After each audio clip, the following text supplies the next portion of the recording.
Johnson, yan, kailangan manatili yung unity of the faith. Sabi nga, di ba?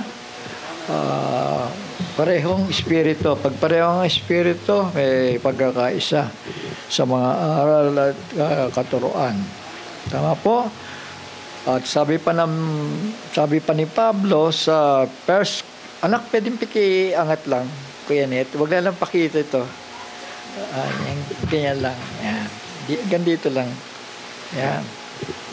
Sabi pa ni Pablo sa 1 Corinthians chapter 2 verse 10, but God hath revealed them, yung katotohanan, unto us by His Spirit, yung mga malalalim na bagay, For the Spirit searcheth all things, the deep things of God. Maaaring isipin ng iba, parang baliwala lang ang mga bagay nito. Pero kung didetalyihin mo ang Biblia, mga kapatid, itong kalalabasan di ba? Ito ang lilitaw. Shall we say amen? Ito ang kaganapan na hindi matatanggihan ng tao.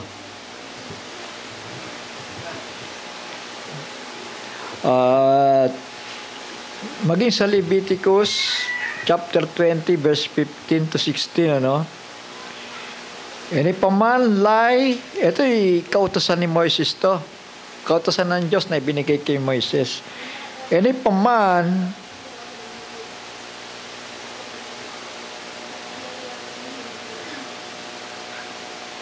lie with a beast, he shall surely be put to death, and ye shall slay the beast. Bakit nagbigay pa ng ganung kautusan kung hindi possible,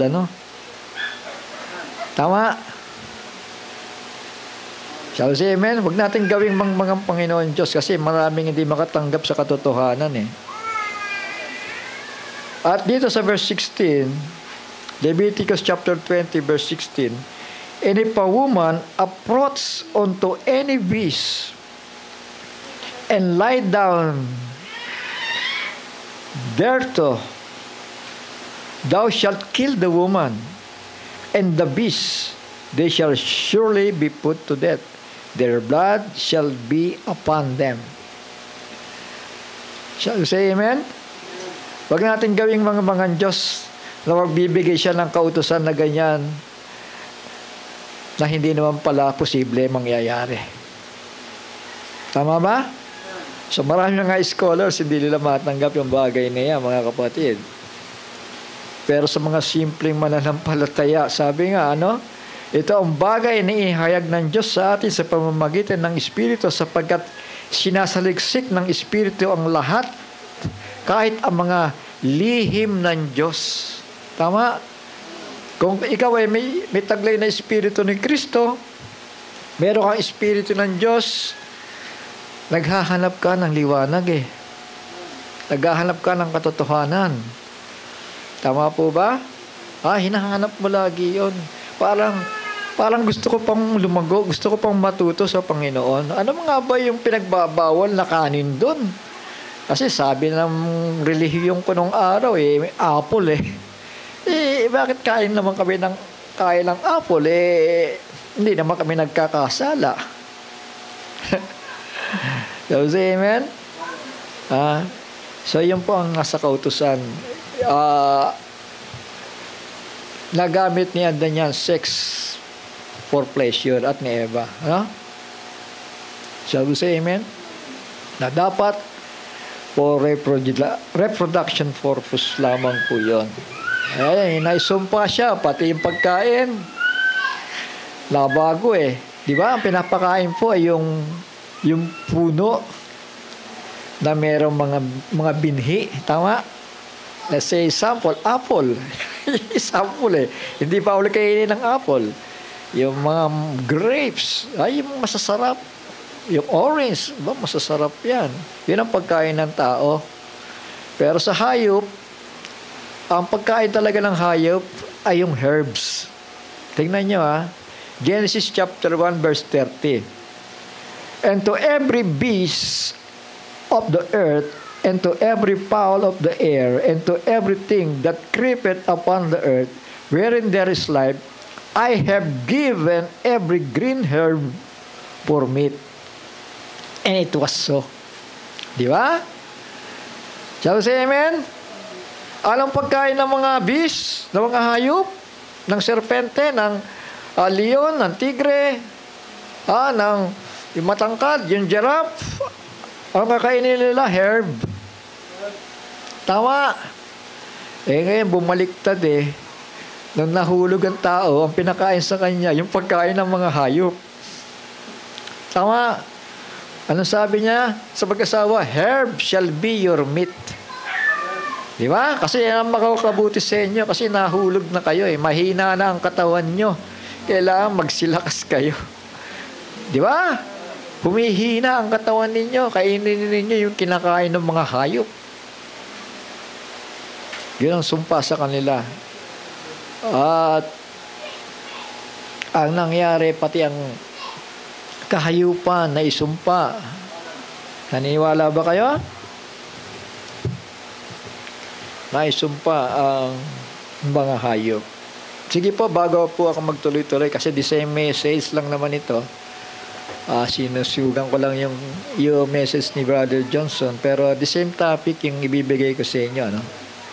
Kaya importante makita natin yung mga different angles sa bagay nito para magliwanag po ang langit. Shall we say amen?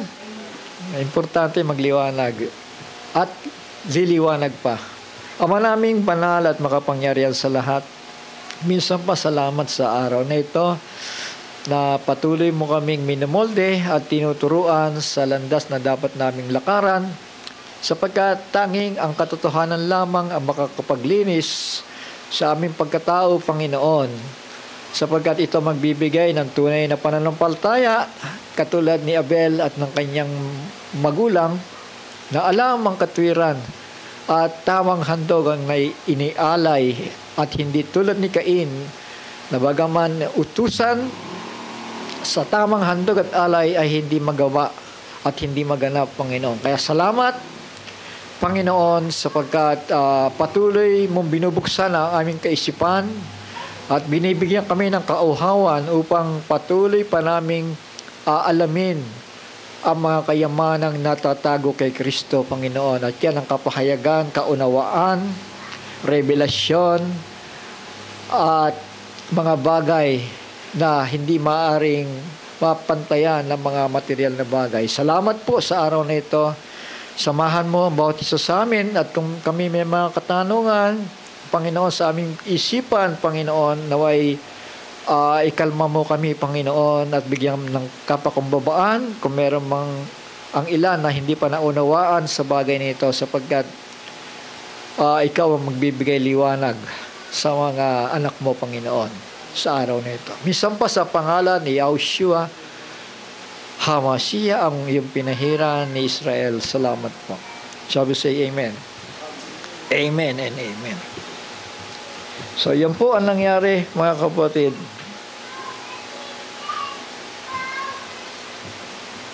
So, yung state of the sons of man, ikuhan ko lang, I said in mine heart, Ecclesiastes chapter 3, verse 18, I said in mine heart concerning the state of the sons of men, that God might manifest them, that they might see that they themselves are beasts. Wala tayong mapagmamalaki sa hayop, di ba? Kinain na nga natin yung dapat na pagkain nila, di ba? Ano yun? Yung mga herbal. Binigay ng Panginoon yun para sa kanila, pero ngayon kinakain na natin yung pagkain nila. Tama? Naganap ba ito ang salita na to? Ha?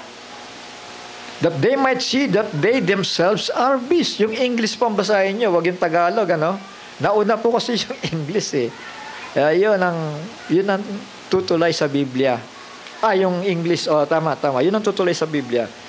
For that which befalleth the sons of men, befalleth beasts. Kung paano nahulog ang mga tao o anak ng tao, ganon din ang mga hayop. Tandaan po natin, no? Even one thing before let them, as one diet, so diet the other. Yea, they have all one breath, so that a man hath no preeminence above a beast, for all is vanity. Tandaan natin, punta tayo sa Genesis chapter, introduction po muna, no? Genesis chapter 3. Now the serpent, verse 1, was more subtle than any beast of the field which the Lord God hath made. Ito yung pinakamatalinong hayop, ano? Diba? Ito po yung malapit sa tao. Kaya nga sabi nga dito the serpent was more subtle than any beast. Siya po yung pinakamatalino sa lahat ng mga hayop na ginawa ng Panginoon Diyos. Tama? Naintindihan natin? Angat siya sa lahat which the Lord had made, and he said unto the woman, Yea, hath God said, Ye shall not eat of every tree of the garden? Kaya ito po yung ginamit ng serpente. Ginamit ng spiritual serpent. Walang iba si Satan. Siya po yung ginamit para dayain ang tao. Si Eva. Tama? Ulitin ko lang. Hindi niya malapitan si Adan. Dahil si Adan ay may revelasyon at malakas ang kontrol ni Adan. Tama? Yahweh say amen. Kaya sa babae po siya lumapit. And the woman said unto the serpent, We may eat of the fruit of the trees of the garden, but of the fruit of the tree which is in the midst of the garden, God hath said, Ye shall not eat of it, neither shall you touch it, lest you die. So, pansinin po natin dito yung lest you die. Ano? Nag-alinlangan na ang babae. Tama? Dahil po sa pandaraya ng kaaway, mga kapatid. Ngayon, pagdating dito,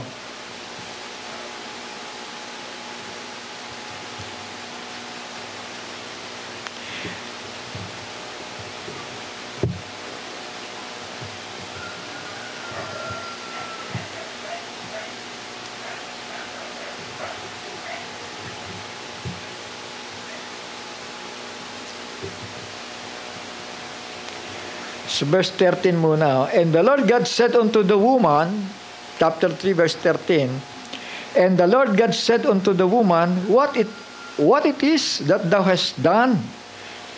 And the woman said, The serpent beguiled me, and I did eat. To eat is to partake. Ano sabi? Sin means transgression of the law. So, ibig sabihin, may nilabag na kautusan. Tama? Dahil, hindi literal na kumain yon. Symbolic yon. Tama? O figure of speech. Tama? The serpent beguiled me, and I did eat. And the Lord God said unto the serpent, Because thou hast done this, thou art cursed above all cattle. Ano nakita natin dito? Siya yung nasa taas, di ba? Yung serpent, di ba? Pero anong sabi? Sumpain ka ng higit sa lahat ng mga hayop. Yung ibig sabihin, pati hayop na pababa sa kanya, naisumpa rin. Tama. Kasi higit sa lahat Shall we say amen? Thou art cursed above all. Hindi sinabing sumpain ka, period. Hindi sinabing gayon Nagdugtong ang Panginoon Above all cattle. Ibig sabihin kasama sila sa sumpa na igagawad ko sa iyo. Tama? Shall we say amen? Apektado ang mga hayop. Kaya yung mga hayop nagbangisan Tama? Hindi ba? Manood kayo sa Facebook. Manood kayo sa YouTube. Tignan nyo, panoorin nyo kung paano magkainan yung mga hayop, mga kapatid. hayop sa hayop, nagkakainan. Nakakatakot. Di ba?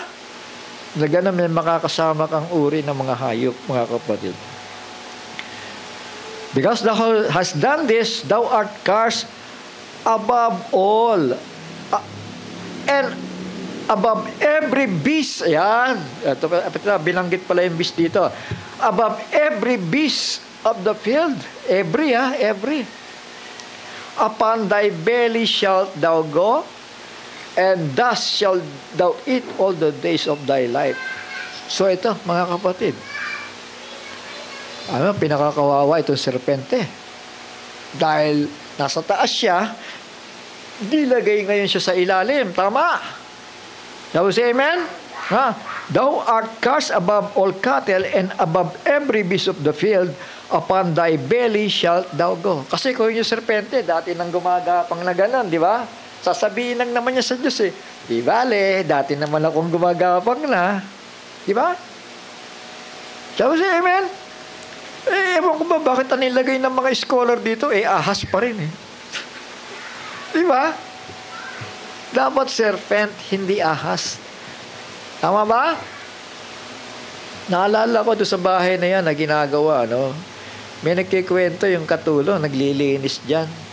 May nakita daw siyang ahas doon sa kabila, sa dulo doon. Doon nagtatago sa ilalim. Iniisip ko nga kung ano kinakain ng ahas na yun Kasi nagtatago sa ilalim ng lupa Upon thy belly shalt thou go, and thus shalt thou eat all the days of thy life. Nakita ba ninyo kung ano kinakain ng ahas? Dust. Meron lang ako na sa Facebook Kasi nakita ko yung mga sa Africa, yung mga tao kumakain ng lupa, ginagawang hotcake Ewan ko kung ba't nila nagawa yun, Nakikita niyo ba yun? Lupa talaga, putik. Ginagawa nilang cake, kinakain. Kasi meron daw nutrient na yun na nakaka-survive naman sila. Kasi naging traditional na nila na kumain ng putik Inisip ko ngayon, paano bang dust ito? Matagal ko lang inisip yung dust shall be your meat all the days of thy life. Sabi niya doon sa serpente. Inisip ko rin, kung paano yung mga humukay ka dyan, di mo alam, may ahas dyan sa ilalim niyan. Hindi mo alam yon. Dahil doon sila nakatira, nananahimik sila. Paano sila nabubuhay? Di ba? Pag-isipan nyo kung ano kinakain niya doon. Pero sabi ng Biblia, thus shalt thou eat all the days of thy life. Pero dahil sa sumpa, mga kapatid, hindi lang naman das ang kinakain nila, pati tao, nilulunok tama? Shall we say amen? Epekto ng sumpa yan. Dahil sa pagkakasumpa sa serpente, lahat sila nagdamay-damay na doon. Tama? Kung paano nadamay si Adan kay Eva, yung mga kahayupan naman, nadamay din sa serpente. Tama? At ang lupa ay nadamay din. Diba? Sabi niya, dahil sa'yo, Adan, sumpain ang lupa. Diba? Ayun, at magsasaka na siya para kumain. Then, nadoble yung sumpa na yon. Nung patayin ni Cain si Abel, muling sinumpa ng Panginoon ang lupa. Hindi ba? Nabasa ba ninyo yon? Hindi ko na babalikan, Hindi na sabi, hindi na siya tutubuan, Cain, dahil sa ginawa mo sa kapatid mo. So, you say amen. So, mga anak, mga kapatid, balik lang tayo sa Ecclesiastes. The state of the sons of man, that God might manifest them. Makakayag pala tayo Tama. Wala pala tayo may pagmamalaki. That God might manifest them, that they might see that they themselves are beasts. Sabi nga ng mga scientists meron silang hindi maintindihan sa genes ng tao. May something doon na hindi nila maunawaan. Tandaan natin, ang tao nilikha in the image and likeness of God. Tama naman yun. Tama? Kasi maaring may mga mag-aalsa dyan Paano mo naman sinabing ganyan? May dugo ng serpente ang tao. Ginawa lang nga siya sa image and likeness of God. That is before the fall. Tama? Pero after the fall, yan ang pagkakasabi naman ng mga ngaral. Tama? Na dapat na kanilang makita. Na sila'y mga hayop. Walang lamang yun. Yung Tagalog, nilagyan ng lamang Shall we say amen? Kaya pansinin po ninyo sa Biblia, meron ng kinikilingan ng Panginoon. Meron na siyang pinipili. Kagaya ng sons of God sa Genesis chapter 6. Kaya nga pinangalanan silang sons of God. Ibig sabihin, yun ang pagpili ng Diyos. Kayo ba, nandiyan kayo, nakaupo kayo dyan, tatawagin kayo sons of God, hindi kayo pinili? Ang ibig sabihin lang, pag gumamit ng terminology ang Panginoon Diyos na sons of God kayo, ibig sabihin, kayo yung pinili. Kayo yung hinirang, kayo yung elected, kayo yung magmamana ng buhay na walang hanggan. Period. Tama? Ang sabi, Genesis chapter 6, that the sons of God saw the daughters of men. May kaibahan yun. Yung daughters of men. Ito na po yung lahi ni Cain. Hybrid. Tama. Hanggang ngayon, questionable pa sa mga scholars kung saan kumuha ng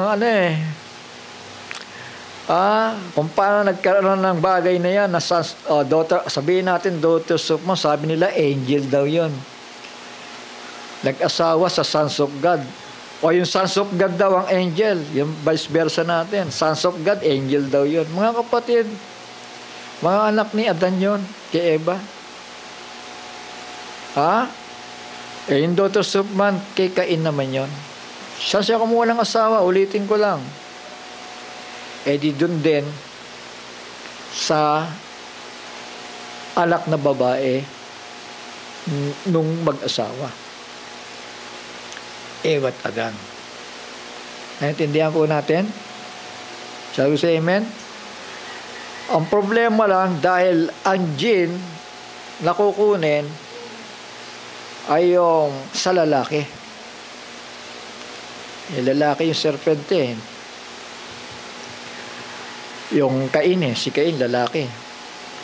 Pinahintulot ng Panginoon na ang anyo ni Cain ay anyong tao dahil sa sumpang pag-aalitin dahil sa kasalanan. Tama? Kasi kung gumagapang agad si Cain, at isa pa, wala pa naman ng sumpa doon na paggapang Tama? Shall we say amen? Nandun na sa sinapupunan bago isinumpa. So, ibig sabihin, kung paano ang tatay niya na serpente ay naglalakad at pinakamatalino sa lahat ng hayop sa balat ng lupa at nagsasalita po siya, pinakamatalino.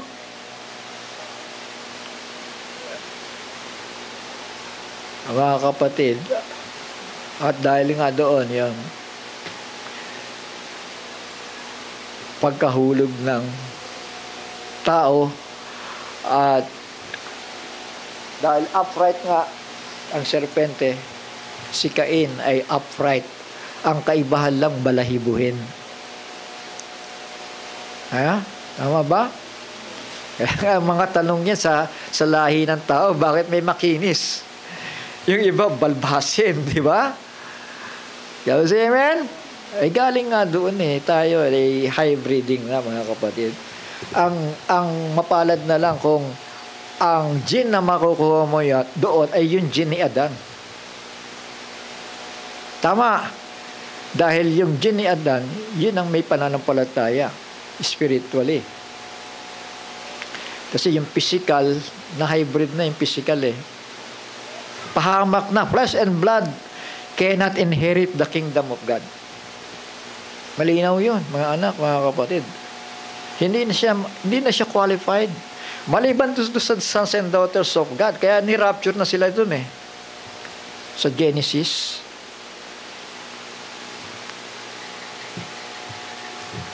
Eto, punta tayo kay Google, ano? Eto, may bahagi ng science ito, mga anak, ano?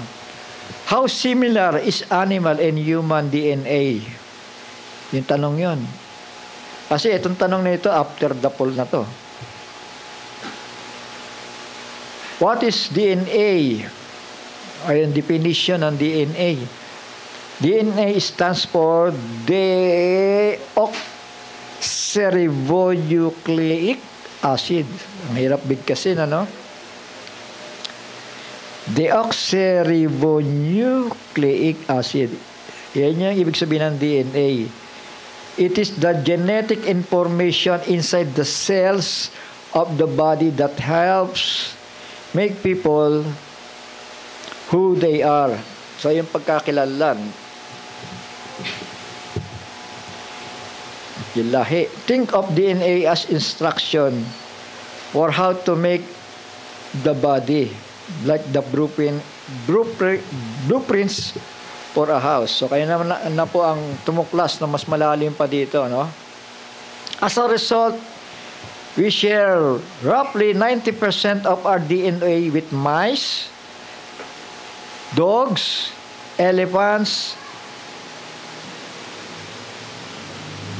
Mga kapatid, after the poll ito, 90%? Of our DNA with mice, dogs, cattle, elephants. Coming closer to home, the DNA of human beings and chimpanzees is 98 to 99%. Mas closer na sa chimpanzee, tama? 98 to 99% identical. The differences between us that we and presumably the chimps, yung chimpanzee yun, regard as significant depend on only 1 to 2% of our DNA. Yun lang ang depression natin ngayon sa chimpanzee, sa DNA. 1% at hanggang 2. So may tanong pa dito. Which animal is closest to the human intelligence? So pagdating doon sa intelligence naman, chimpanzee pa rin, ano? Are our closest relatives in the animal kingdom. So it's unsurprisingly, they display intelligence similar to that of humans. Liwanagin ko lang. After the poll ito. After intermingling. After na ma-hybrid ang tao. Shall we say amen? Tandaan natin, ang tao pa rin, yung tinawag na sons of God doon, tsaka daughters of God, tandaan natin, pure yun. Before Genesis chapter 6. Ibig sabihin, pag sinabing created in the image and likeness of God, pure seed yun. Tama. Shall we say amen? Pero, dumating ang panahon na hybrid na. Kaya ito ang resulta ng findings nila sa DNA ng tao at ng chimpanzee. At closest daw tayo doon sa hayop na yon, mga kapatid.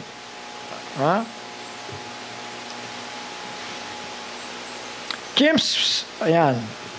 Chimps are our closest relatives in the animal kingdom. So, it's unsurprising they display intelligence similar to the humans.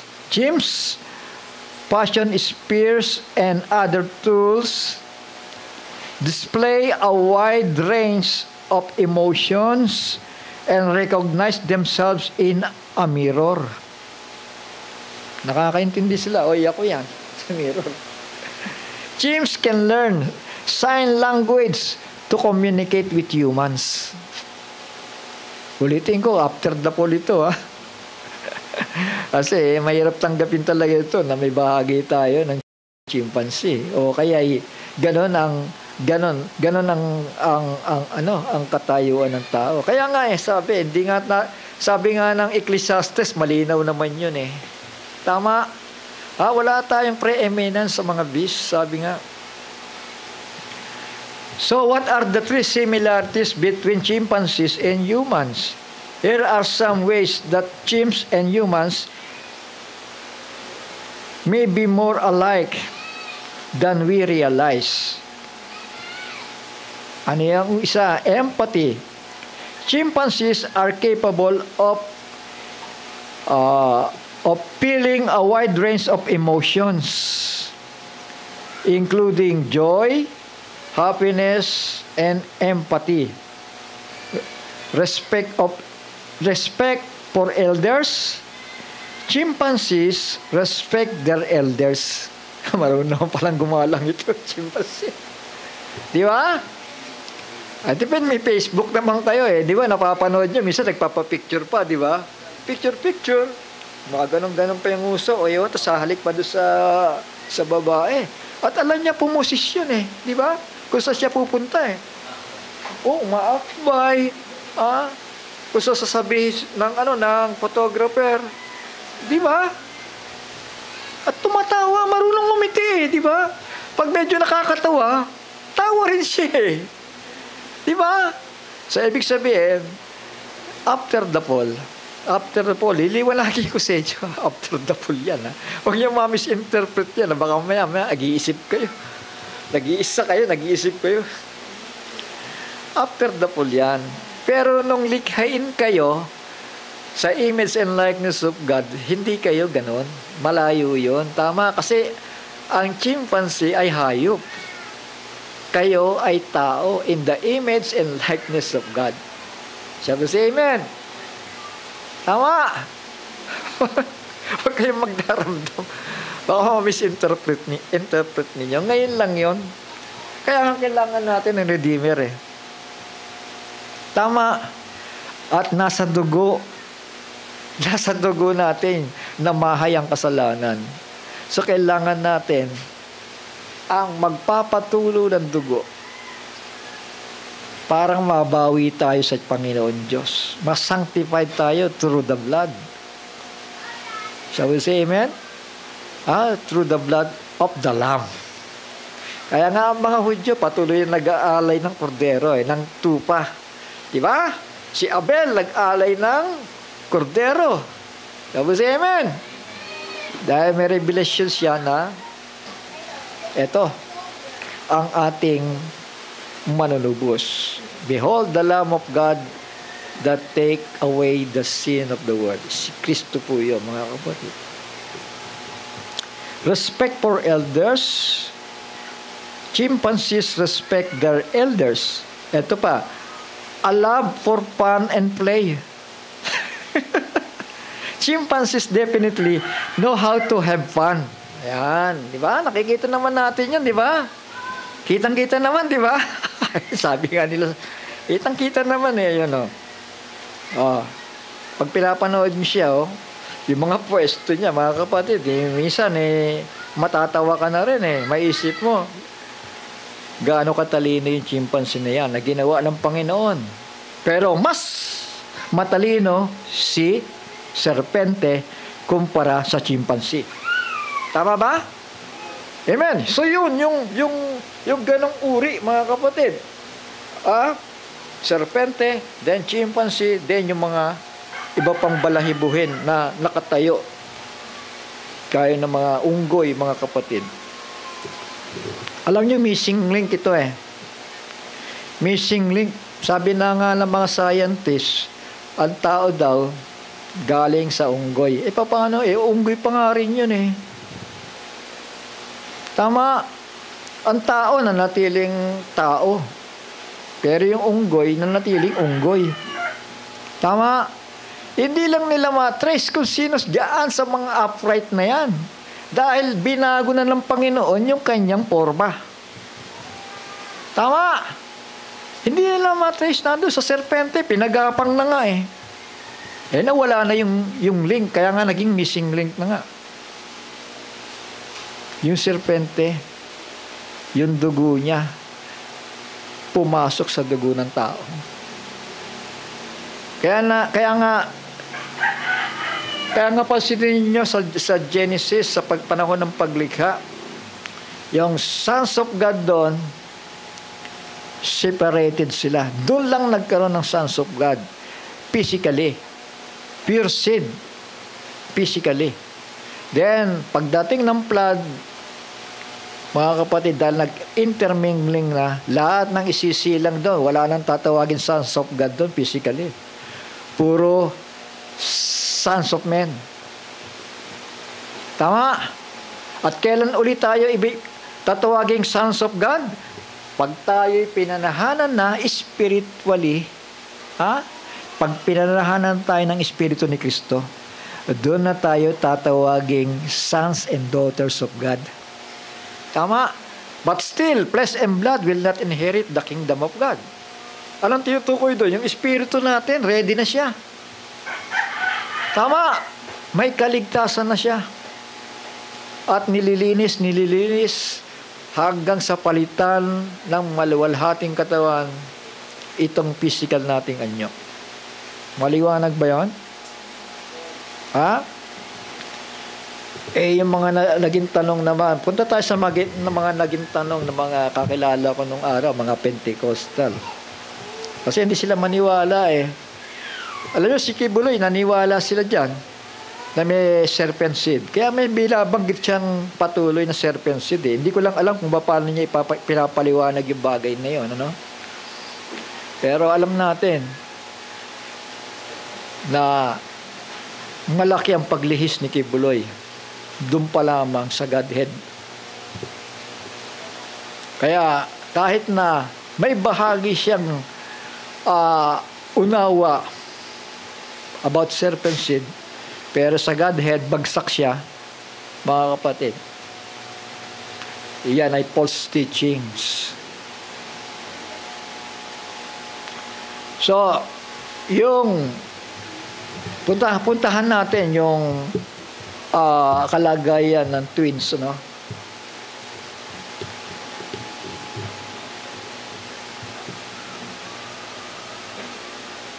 Can twins, dito na tayo, diretso ko na.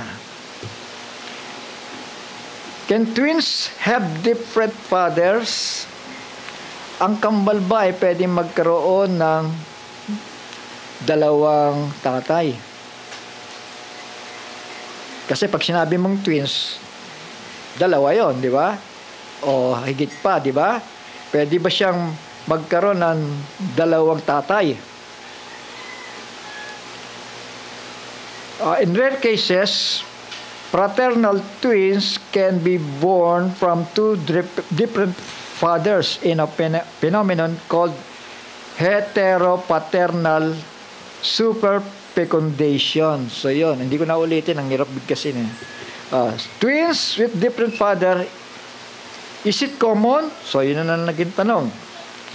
When it comes to twins, the image that probably comes into your mind is identical twins, which is when a single egg that when has been fertilized by a single sperm, yung egg cell sa babae, yung sperm cell sa lalaki. Sabi dito, when a single egg that has been fertilized by a single sperm is split. So yun ang pwedeng tawagin twins. It is impossible for these types of twins to have different fathers. Diba? Pag identical, ibig sabihin, isa lang ang tatay niya. Tama? Kasi nahati lang yung egg eh, di ba? Nahati. Pero pagka yung dalawa, sabi ito, however, Fraternal twins, when two separate eggs are fertilized by two separate sperm, can look different from one another. So magkaiba na siya, hindi na pareho ng itsura, di ba? Kaya nga may pinapanganak na isa negro, isa tisoy eh. Di ba? Yung nabalita noon, prostitute yon.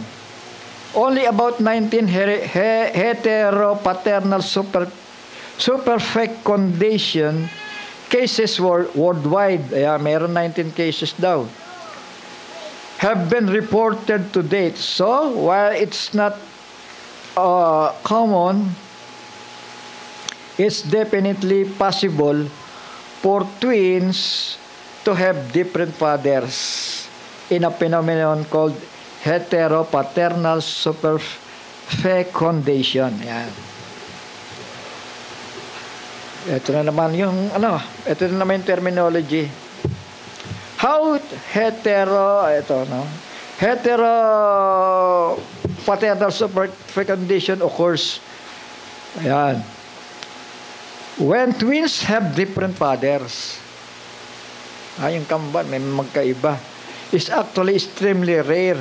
It occurs when a second egg is released during the same menstrual cycle. So, magre-release pa rin yung babae. Nagdoble, no? Di ba? May nandun pa. Meron, tapos saka nagipag sex sa iba, ganun. That egg then need to be fertilized by the sperm of a different man during sex. That takes place in a short period of time from the time that the first egg was fertilized. So, maiksing panahon lang yon. Maaaring isang araw, 2 araw, no? Pwede pa yon. Tingnan natin, ha? Kasi 5 days ang ibinubuhay nung nung sperm cell. Sabi dito, ha? Basically, in order for this to happen, a woman needs to release an egg, have a sex with a man, then release another egg and have sex with another man, all within her ovulation window, which is 12 to 24 hours. Ayun pala.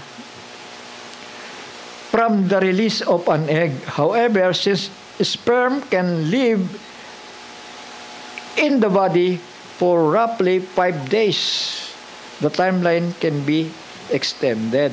So, yun sa lalaki yon. Pero sa babae, dapat 24 hours para makabuo pa uli ng isa.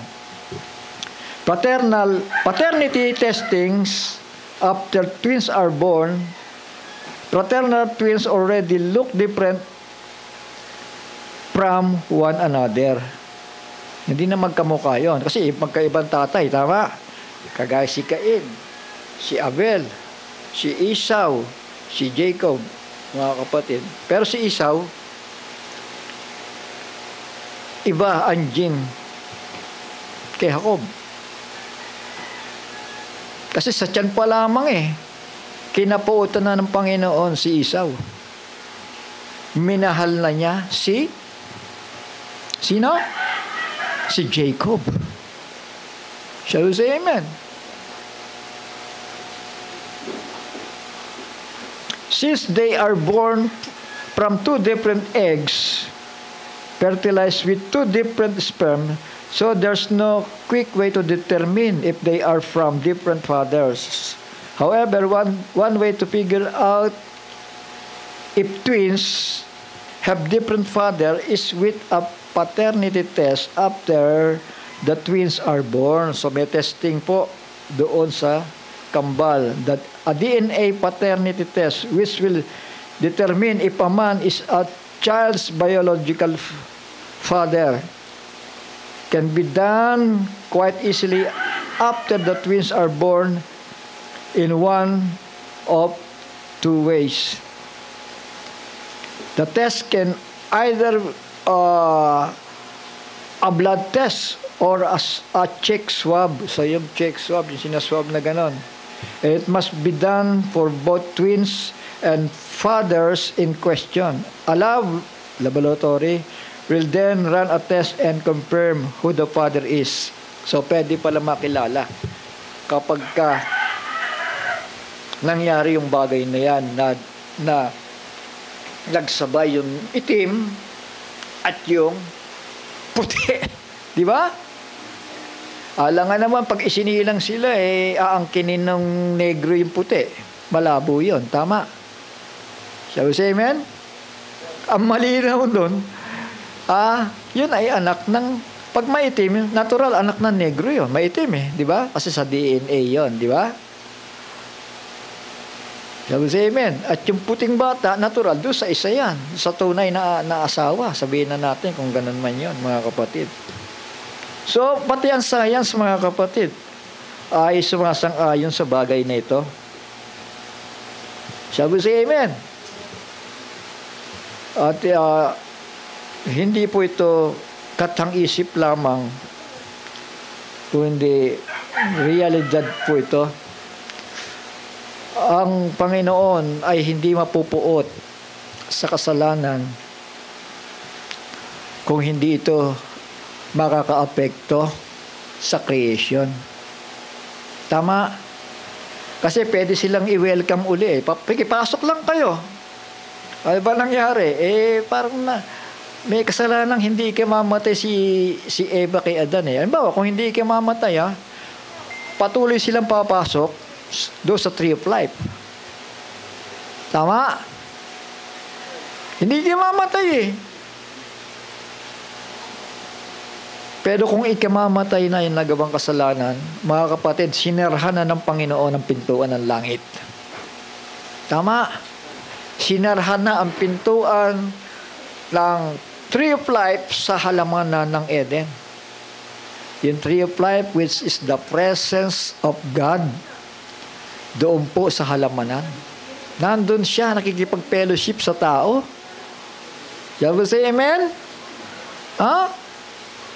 Ngayon, ang tree of life, ito, nandito na sa katauhan ni Kristo.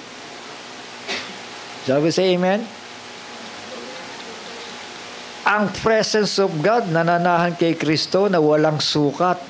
Na bagamat siya tinawag ng Biblia second Adam, second Adam, panganay sa lahat ng nilikha, panganay sa magkakapatid, pero wag nating kalilimutan na mayroong Diyos na nananahan sa Kanya. Naintindihan natin? May Diyos na nananahan sa Kanya. Ibig mo ba sabihin si Kristo naging ama? Hindi po. Mananatili siyang anak ng Diyos. Tama. Pero yung anointing na naroon, yun ay anointing ng Kanyang tatay, nung tatay natin. Dahil si Kristo ang panganay sa lahat ng magkakapatid. Tama. Pinahintulot lang siya na maging Panginoon natin sa ngayon. Dahil yung pagkatapos ng kanyang paghahari, isosurrender niya uli sa Ama yun. Tama. Basahin niyo yan sa Corinthian, nandun yan, chapter 15. Basahin niyo yung whole chapter para hindi kayo mailigaw ng sino man. Malinaw yan. Saan na tayo? So, dito tayo. Balik tayo sa Biblia, mga anak.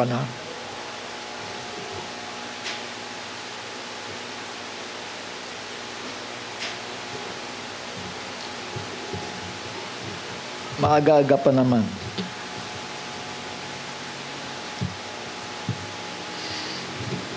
Ito pa, dagdag ko lang ito. Si Kristo hindi marunong magsinungaling, di ba? Shall we say amen? Tignan nyo Matthew 23, verse 33. Ano sabi niya dito? Sa English serpents, generation of vipers, how can you escape the damnation of hell?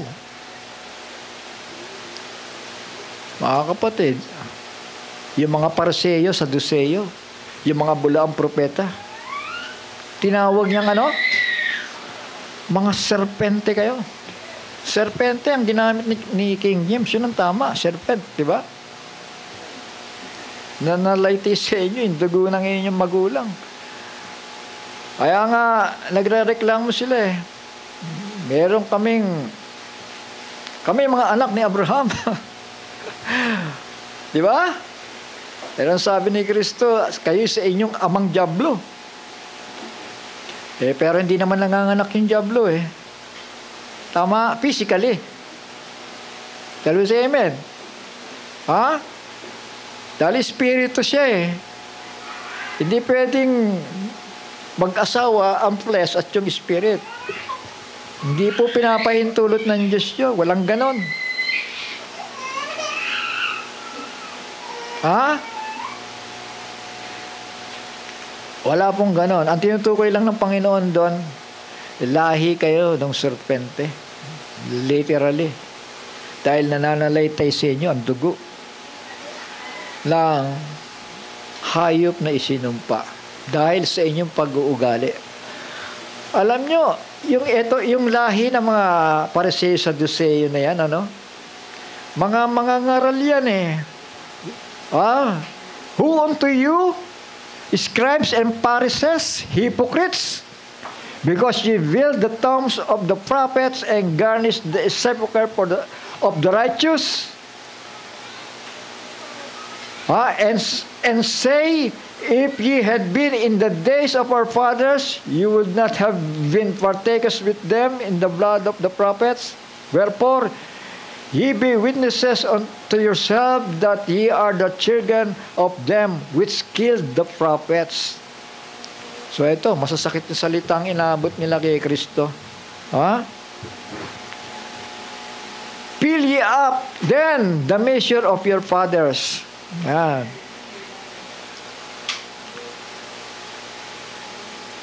Kayong mga serpente, mga anak ng ulupong, paano ninyo matatakasan ang hatol sa impyerno? Kung ito man ay figure of speech, mga kapatid, si Kristo ba magsasalita ng isang bagay na hindi katotohanan? Yun ang tanong ko naman dyan. Sabihin natin, figure of speech yan. Ang tanong, totoo ba yan o hindi? Yun ang magiging tanong dyan eh. Di ba? Ye serpents, generation of vipers, how can you escape the damnation of hell? Wala nang paraan para makatakas eh. Kasi nga serpente, lahi nga ng serpente. Tama, mag-iintay na lang talaga siya ng kahatulan. Tama, kagaya ni Cain.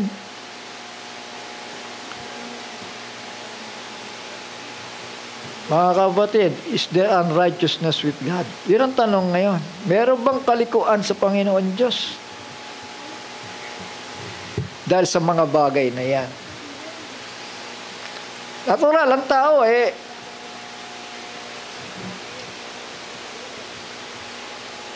pipili siya. Di ba? Kung masama o mabuti, pipili siya dahil sa kanyang kalayaan. At hindi niya maaawat ng Panginoon Diyos. Di ba? Miski si Eva at yung kanyang lahi ay maliligtas na kung sila'y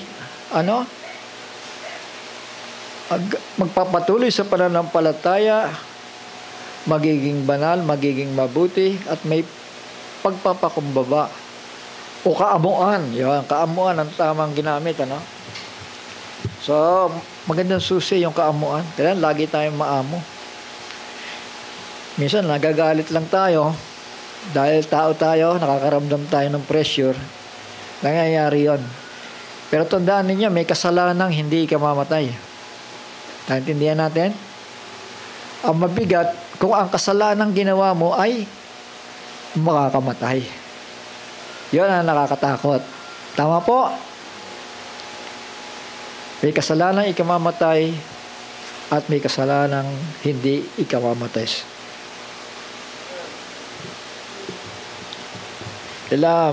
Malawak ang pagkakaunawa ng tao. So verse 6, Romans chapter 9 verse 6, Not as though the word of God had taken none effect. For they are not all Israel which are of Israel. Sa Tagalog, ganito. Ngunit hindi sa nabigo ang mga pangako ng Diyos sapagkat hindi lahat ng nasa Israel ang tunay na kabilang sa Israel. Hindi ko mo Israelita ka, ay ganoon nga na ikaw ay anak ng Diyos. Di ba? At tandaan ninyo, si Judas, si Israelita yan. Di ba? Tama. Pero ano sabi ni Kristo? Mabuti pa sa kanya, hindi na pinanganak.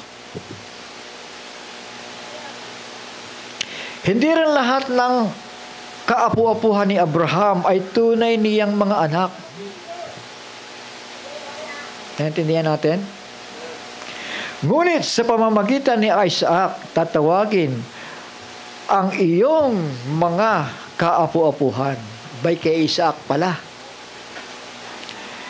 Yan ay ang mga anak sa laman ay hindi mga anak ng Diyos.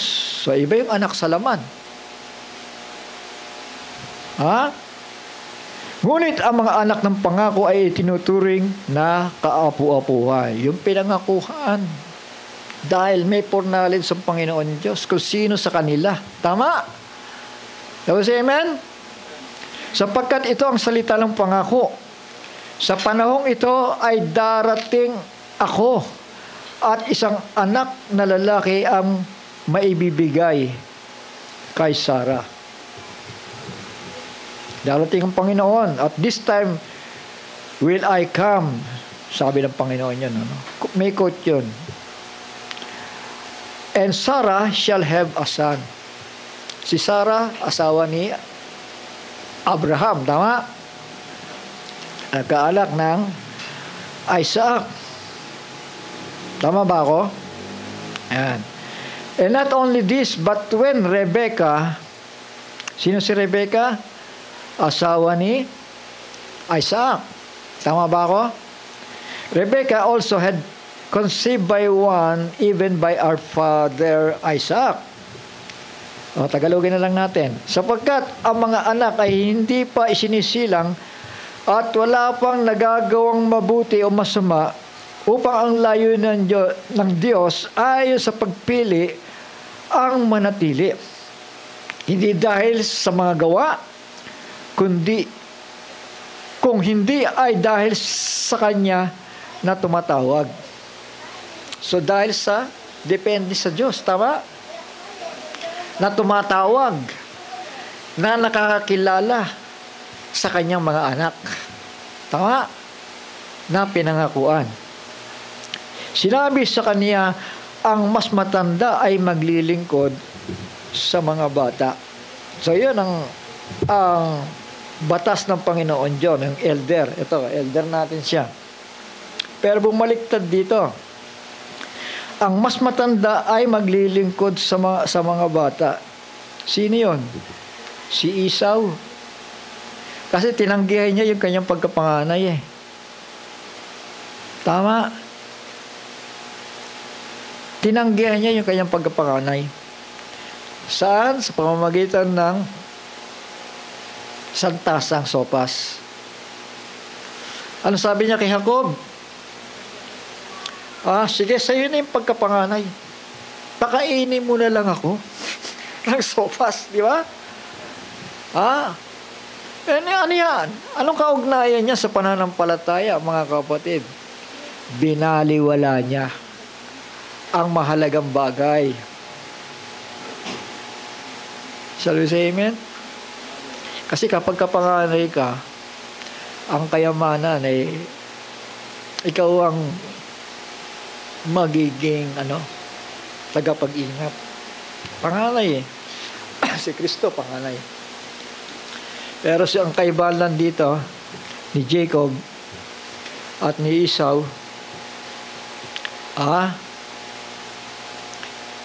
si Jacob pinaglaban niya yung pagkapanganay. Di ba? At pinilitan yung kanyang pangalan, instead na Jacob, tinawag siyang Israel ngayon. Tama? Shall we say amen?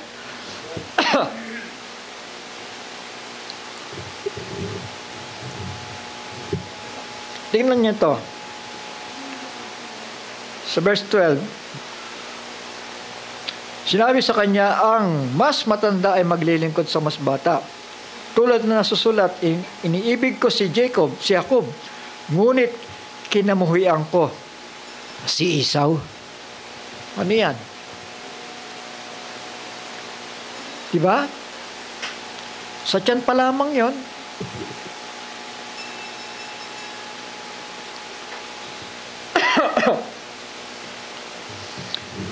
Kung gayon, ano ang sasabihin natin? Mayroon bang kawalan ng katarungan sa Diyos? Huwag nawang mangyari. Ngayon tanungin ko kayo, si Cain na mamamatay, na anak ng serpente, pwede ba siyang isama ng Panginoon Diyos sa pangakong buhay na walang hanggan? Hindi pwede. Kasi hybrid siya. Tama. Hybrid, hindi siya original seed. At isa pa, nang utusan siya ng Panginoon, gawin mo ang ginawa ng kapatid mo para maging katanggap-tanggap ka. Hindi niya magawa eh. Sa harapan ng Diyos yun ha. Harap-harapan yun. Nangungusap ang Panginoon Diyos sa kanya. Pero instead na sumunod, mga kapatid, niyaya ni Cain si Abel, at doon pinatay. So may katuwiran bang nananahan kay Cain? Wala eh, di ba? Kasi anak siya ng serpente. Yung binhi niya, yung seed, yung DNA niya, mga kapatid. Mismo. Pero doon sa intermingling na yon, mga kapatid, meron pa ring nananalaytay. Na-preserve pa rin yun. Hindi po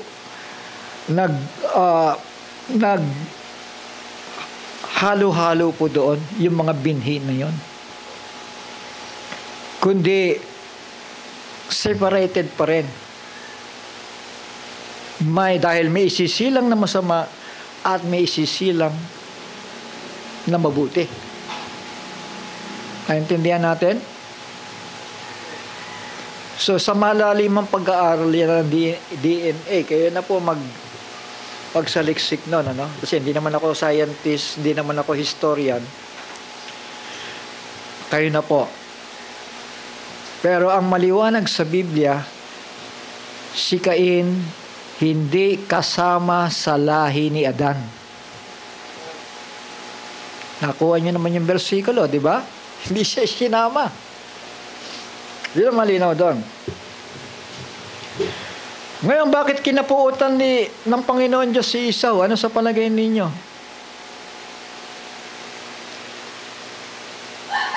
Wala naman sinabi dito na nabuti pa sa kanya, hindi na isinilang eh, di ba? Wala namang ganon, di ba?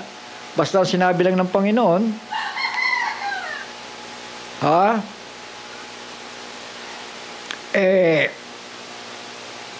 si Jacob, iniibig ko si Jacob, ngunit kinamuhian ko si Esau. Ganun lang, tama? Huwag tayo sobra, di ba? Kasi merong sinabi diyan kay Eva eh. May sinulat si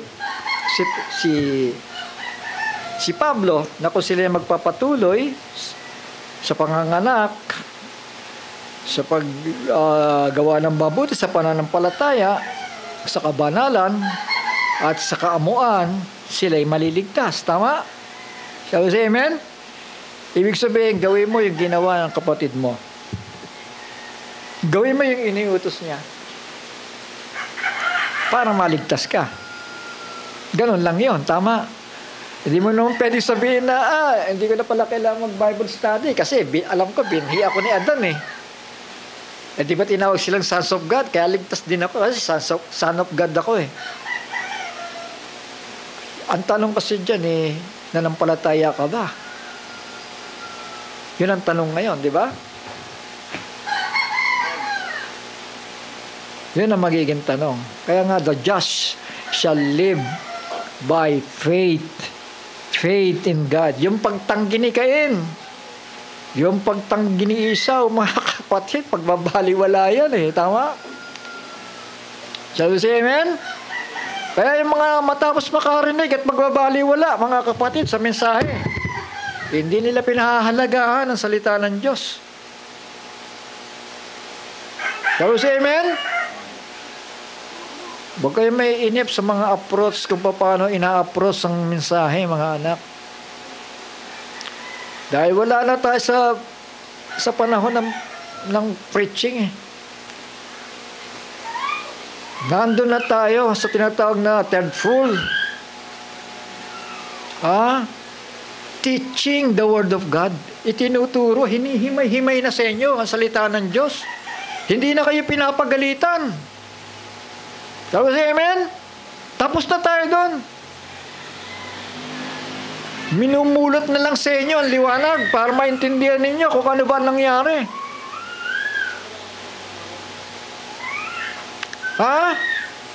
Hindi, gusto ko magaling magsalita eh. Mga ganyan tao eh.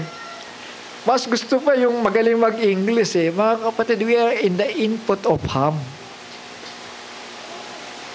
Alam niyo yun? Input of Ham? Colored people na. Hindi na si Shem. Hindi na si Japhet. Mga Englishman, hindi na. Mga colored people na ang gagamitin ng Diyos. Kaya yung mga Amerikano, dapat mag-aral sila ng mag-Tagalog.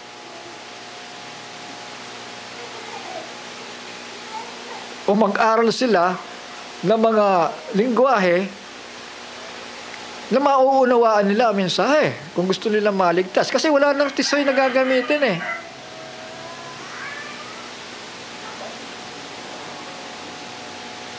Gagamitin ang term na ginamit ko. Ang gagamitin, mga kapatid, mga anak, colored people. Tama. Tapos na. Sa Gentile, tapos na ang gagamitin na Shemite o Japhethite, kundi Hamite. Ham. Dahil sa panahon tayo, we are in the hour of gold.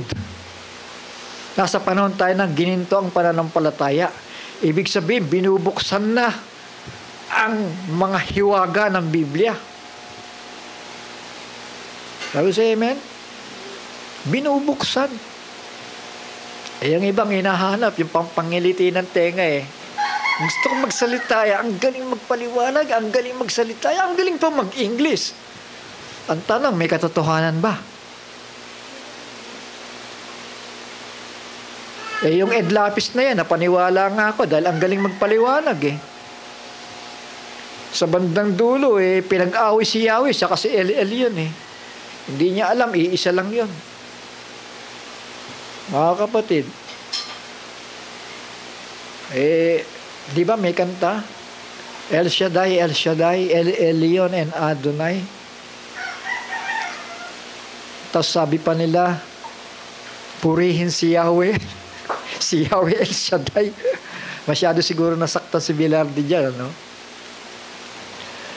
Mga kapatid, masyadong grabe lang ngayon.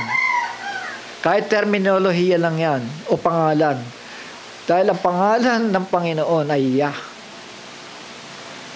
Tapos, pag-aawayin mo si El Elyon, si Adonai, doon kay Yah, blasphemy yan. Dapat maintindihan ng mga tao yan. Wala tayong magawa kasi mahuhulog talaga eh. Dahil meron talagang pinili na ihihiwalay sila. Tama. Ihihiwalay. At hindi lang basta ihihiwalay. Bibigyan sila ng kaisipan, ng kapahayagan na tulad sa agila. Sabi ko sa amen? Tulad sa agila. Mataas ang lipad. Malalim ang pagkakaunawa. Binasa natin kanina. The Spirit of God searcheth the deep things of God. Tama.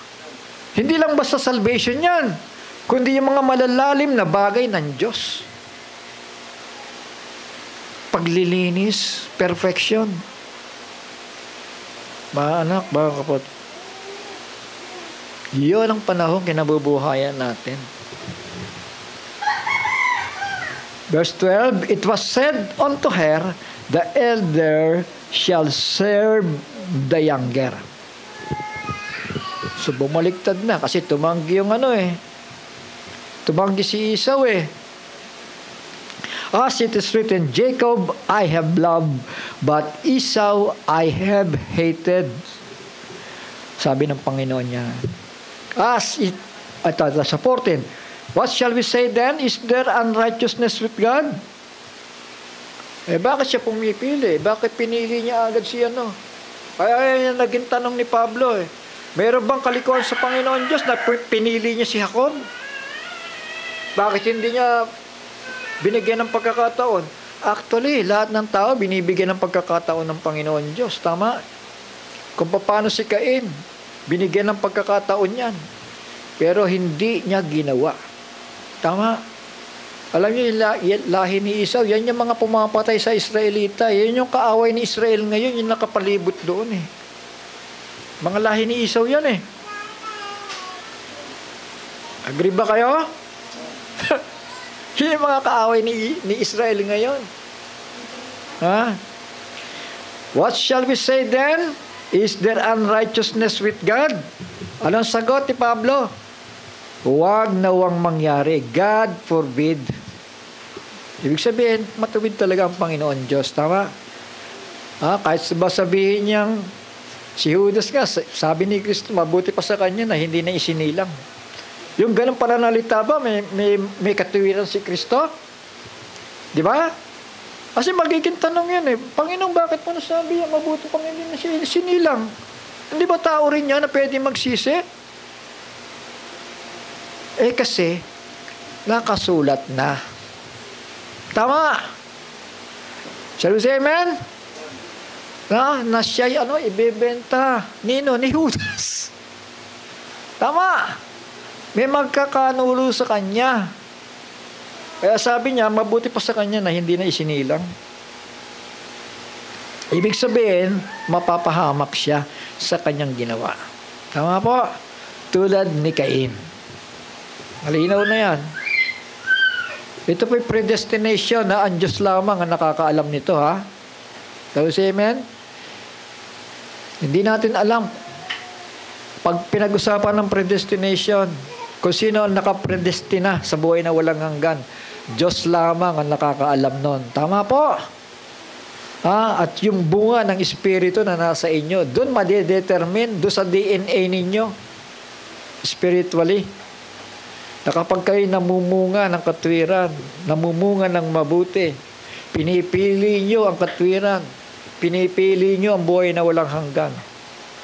Pero yung mga tumatanggi, ano bang mapapala ako dyan sa fellowship na yan? Gastos lang yan. Pag gagana ng katwiran mo. Di ba? Hindi yan sa Diyos. Tama? Tama siya, amen? Amen. Ituloy ko lang, mga anak. For he said to Moses, I will have mercy on whom I will have mercy. Kaawaan ko ang sino mang kaawaan ko at kahabagan ko ang sino mang kahabagan ko. Di ba? Matigas itong pananalitaan ito. Konti ito Ang Panginoon nagsasalita dito. Kaya nga, ang quote ito, kaya nga, hindi dahil sa Kanya na nagnanais, Hindi rin dahil sa kanya na tumatakbo, kundi dahil sa Diyos na nagpakita ng awa. Sabi si Amen. Ha? Bakit ka kinaawaan? Dahil nakita niya yung puso mo eh. May malinis doon. Tama? May pagpapakumbaba doon. May kahinahunan doon. May bukas na puso para umunawa. Yung iba sarado na eh. Ano ba mapapala ko dyan sa inyo? Di ba? 17. Sapagkat sinasabi ng kasulatan kay Paraon, dahil sa layuning ito, kaya itinaas kita, upang maipakita ko ang aking kapangyarihan sa pamamagitan mo at upang maipahayag ang pangalan ko sa buong mundo. Purpose ng Panginoon Diyos yun, di ba? Para maihayag siya sa buong mundo. Tama! Bakit pinahintulutan na nagkasala ang tao? Para maipahayag din sa buong mundo na isa rin siyang manunubos. Tama ba? At maawain. Sabi sa Amen? Kasi kung hindi nagkasala ang tao, sino tutubusin? Di wala. Tama? Yun. Pinahintulot niya lamang yon para mahayag siya bilang tagapagtubos at maawain. So, say Amen. Dahil sa layuning ito, kaya itinaas kita upang maipakita ko ang aking kapangyarihan sa pamamagitan mo at upang maipahayag ang pangalan ko sa buong mundo, hindi lang sa Israel, buong mundo po. Yung kwento patungkol sa ang bayang Israel ay galing sa Egypt, mga kapatid, buong mundo yon. Kalo say Amen? Doon nahayag ang kapangyarihan niya ng Panginoon. Kaya nga, may awa ang Diyos sa sino mang nais niyang kaawaan at pinapatigas niya ang kalooban ng sino mang naisin niya. Ayun. Kaya wala kang magagawa pag pinagmatigas ng Diyos yung puso niyan eh. Di ba? Shall we say Amen? Hawak ng Diyos lahat eh. Maski si Paraon. Pinagmatigas. Kaya hirap na hirap si Moises eh. Tumanda na nga. Namuti na nga yung buhok eh. Dahil gusto niyang ilikas si Israel, mga kapatid. Gusto niyang sumunod sa kalooban ng Panginoon. Lumabas nga sila ng Ehipto. Paglabas ng Ehipto, kasama pa rin yung mga pasaway. Di ba? Kaya nga hindi lahat na yun na nagsasabing Israel ay Israel nga. Naintindihan natin? Depende yan sa iyong pananampalataya. Depende yan sa puso mo na nakikita ng Panginoon Diyos. Hindi yan depende dahil sa araw-araw nagba-Bible study ka. Araw-araw umaating ka ng simbahan. Hindi depende doon ang Diyos eh. Dumidepende ang Panginoon Diyos kung ikaw ay may pananampalataya. Naintindihan natin? Amen. Meron nga lumaki yan nga sa seminaryo eh. Hanggang ngayon, sumasamba pa rin sa rebulto eh. Sige nga, asan ang pananampalataya? Sasabihin mo sa akin, bakit pa siya humahanap ng kamalian? Sapagkat sino ang nakapigil sa kanyang kalooban ni minsan? Sa kabilang banda, tao, sino kang sumasagot laban sa Diyos? Sasabihin ba ng hinulma sa humulma nito? Bakit mo ako ginawang ganito? Wala bang karapatan sa putik ang magpapalayok upang gawin sa isang tumpok ng putik ang isang sisidlan para sa natatanging paggagamitan at ang isa pang sisidlan para sa pang-araw-araw na paggagamitan? Tanong po yon. Paano kung ang Diyos na nagnais ipakita ang kanyang galit at ipakita ang kanyang kapangyarihan ay nagtiyaga ng may labis na pagtitiis sa mga sisidlan ng galit na inihanda para sa pagkawasak? Meron palang ganun, ano? Sisidlan. Ha? Na ihahanda para sa pagkawasak? Sabi ko sa amen?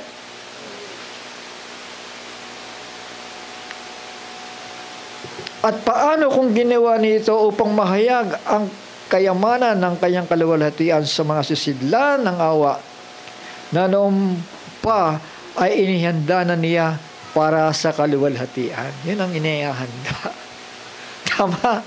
May inihahanda. Tama po. May hinihanda para sa pagkawasak. Tandaan ninyo, lahat ito yung sinasabi ni Pablo dito, lahat ito dahil sa foreknowledge of God. Sabi sa amen? Dahil sa nakita niya kung ano pipiliin mo Ikaw, halimbawa ikaw, ito yung pipiliin mo. Ako ang pipiliin mo. Ikaw, ako ang pipiliin mo. Pero yung isa, nakikita ko, iba ang pipiliin niya, material ang pipiliin niyan. Kagaya ni Judas.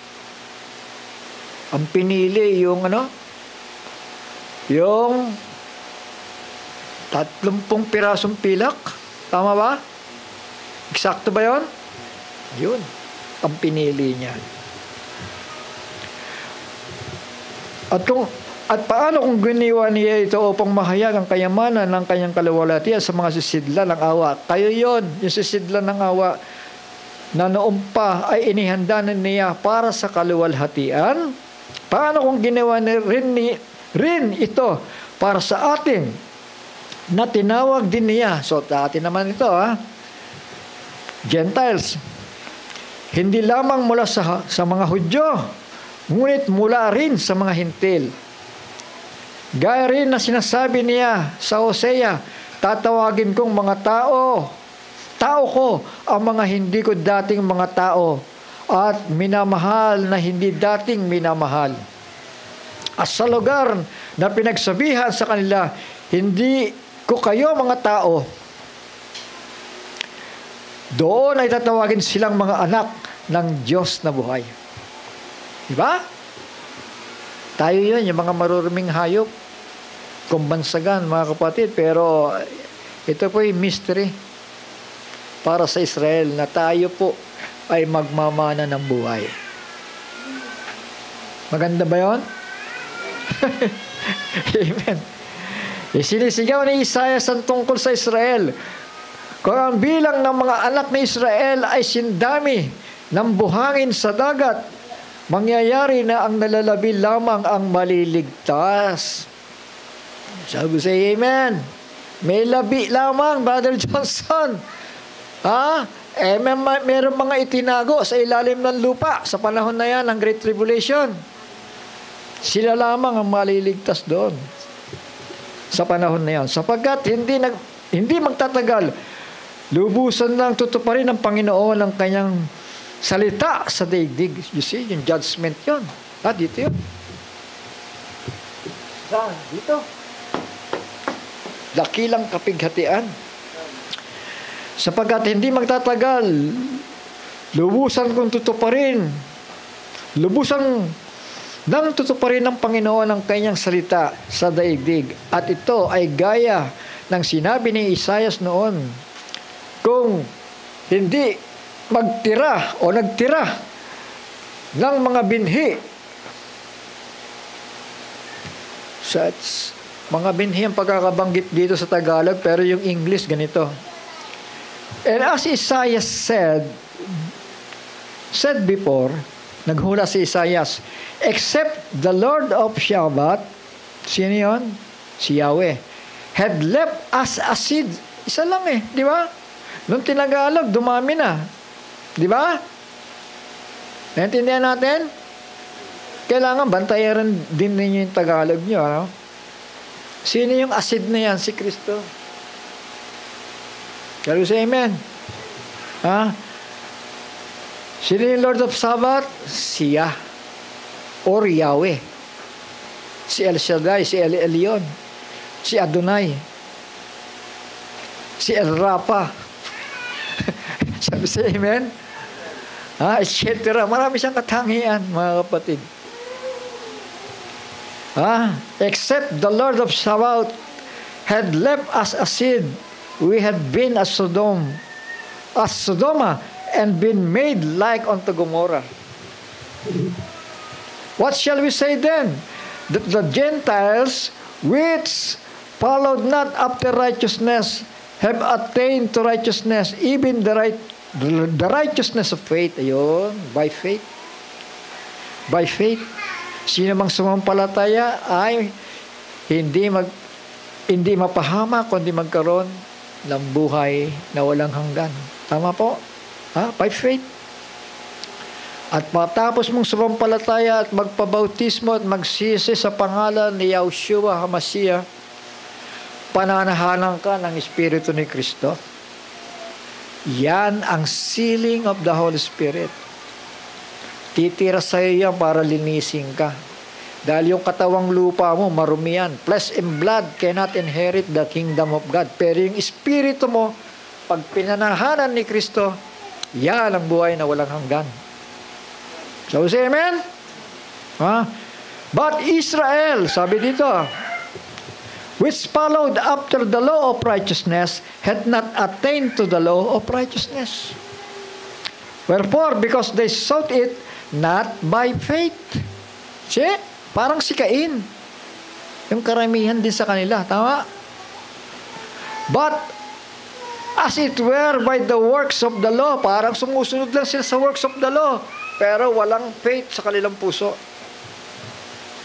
For they stumbled at that stumbling stone. Sino yun? Si Kristo. Na-stumble sila sa Kanya di ba? Amen? Nag-ayit nga sila kay Kristo As it is written, behold, I lay in Zion a stumbling stone, a rock of offense, and whosoever believe on Him shall not be ashamed. Naman, para sa atin yon, di ba? Para sa nagdududa, stumbling stone siya. Tama? A rock of offense. Pero sa atin na sumasampalataya, hindi tayo mapapahiya. Mapapasa atin ang pangako. Buhay na walang hanggan kay Kristo Jesus. Shall we say amen? Shall we say praise the Lord? Purihin ang Panginoon. Salamat sa Panginoon. Dito na lamang po muna, mga anak. Is there unrighteousness with God? Is there unrighteousness of God? God forbid. Huwag naman mangyayari na may kalikuan sa Diyos. Tama. Kasi pumipili siya base sa kanyang foreknowledge. Tama. Sasabihin mo ba sa isang tao, may DNA ka na sa friend ka, hindi ka maliligtas. Hindi mo naman pwede sabihin yun di ba? Ang pwede lang magsabi ng Panginoon Diyos. So, say amen. Purihin ang Panginoon. Tayo po'y magpasalamat sandali. Amang banal na makapangyarihan sa lahat, muli minsan pa nagpapasalamat po kami sa mga salitang ito na muli na idagdag at nabuksan sa aming kalagitnaan. Panginoon, patuloy kang mangusap sa iyong mga lingkod at maipahayag hindi lamang sa gawain ito,